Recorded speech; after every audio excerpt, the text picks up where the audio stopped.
כולנו מכירים את זה, נכון? את ההנחיות האלה שנוחתות פתאום מלמעלה.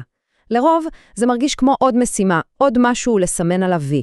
אבל מה אם אפשר לקחת הנחיה כזאת ולהפוך אותה לפרויקט שכל הצוות מרגיש שהוא ממש אבל ממש שלו? היום אנחנו נפרק בדיוק סיפור כזה. סיפור מדהים על גינה אחת שהתחילה כיוזמה מחוזית והפכה להיות הלב הפועם של קהילה שלמה. והכל בעצם מתחיל כאן, בפילוסופיה של המנהלת. היא רואה את התפקיד שלה לא כמנהלת של משימות, אלא כציידת הזדמנויות. ושימו לב לדגש, כי זה כל הקטע. החוכמה היא לא רק לזהות את ההזדמנות, אלא לזהות את האדם בצוות שההזדמנות הזאת פשוט תפורה עליו. זה כל הסוד. ואכן, כשהגיעה היוזמה המחוזית לחינוך סביבתי, זה היה בדיוק הרגע הזה שבו הפילוסופיה שלה נכנסה לפעולה. ההזדמנות נחתה לה לשולחן, והשאלה הראשונה שלה לא הייתה, אוקיי, איך עושים את זה, אלא למי זה שייך. וזאת נקודת מפתח אדירה. היא מיד ידעה מי תהיה מובילת הפרויקט. לא מורה שהייתה צריכה להוסיף עוד מטלה לרשימה העמוסה שלה, ממש לא. אלא מחנכת שהנושא הזה היה כבר חלק טבעי ממי שהיא. התשוקה, אתם יודעים, כבר הייתה שם. היא רק הייתה צריכה את הבמה. אז, אחרי שהמורה הנכונה נשלחה להשתלמות וחזרה פשוט מלאת אנרגיה, מתחיל השלב השני. הניצוץ הבודד הזה צריך להפוך לאש קטנה, והיא עושה את זה על ידי בניית קואליציה. אבל השאלה היא, איך היא בונה אותה? טוב, אז הצעד הראשון שלה, ועוד לפני שהיא בכלל פונה לקולגות, הוא לחזור לישיבה עם המנהלת והסגנית. זה שלב קריטי, שלפעמים נוטים לדלג עליו.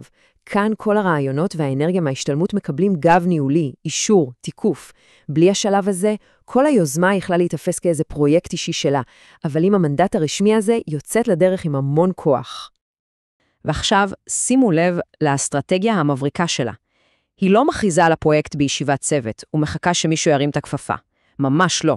היא פועלת בצורה כמעט כירורגית. היא מזהה קולגות ספציפיות על בסיס תחומי העניין האישיים שלהן, ופשוט פונה אליהן, אחת. והנה התוצאה. היא פונה למורה למדעים, ומדברת איתה על הפוטנציאל המחקרי המטורף של הקומפוסט. היא רותמת את המורה לאומנות סביב הרעיון של עיצוב הגינה, יצירת שילוט, היא מצרפת עוד מחנכת שידועה בזה שהיא פשוט אוהבת פעילויות חוץ, היא לא סתם בונה צוות, היא יצרת גרעין נלהב של שותפות טבעיות. יפה. אז אחרי שהגרעין הראשוני הזה התגבש, הצוות הקטן והנלהב הזה עשה את הצעד הכי חכם והכי אסטרטגי בכל התהליך. צעד שהבטיח בעצם שהחלום הזה יהפוך למציאות בשטח.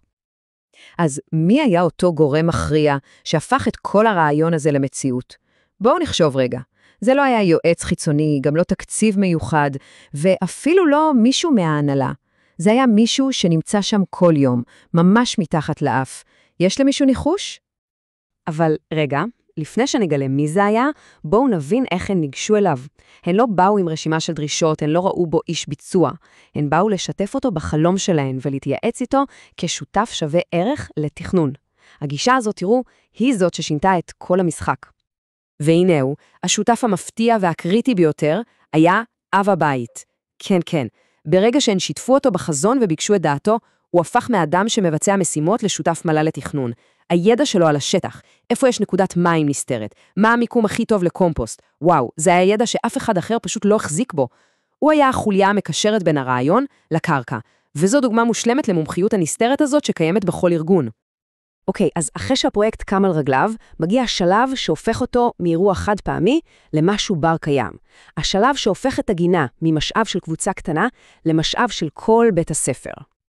ואיך זה נעשה? פשוט מאוד. הצוות בנה תוכנית עבודה שנתית והציג אותה לכל המורים.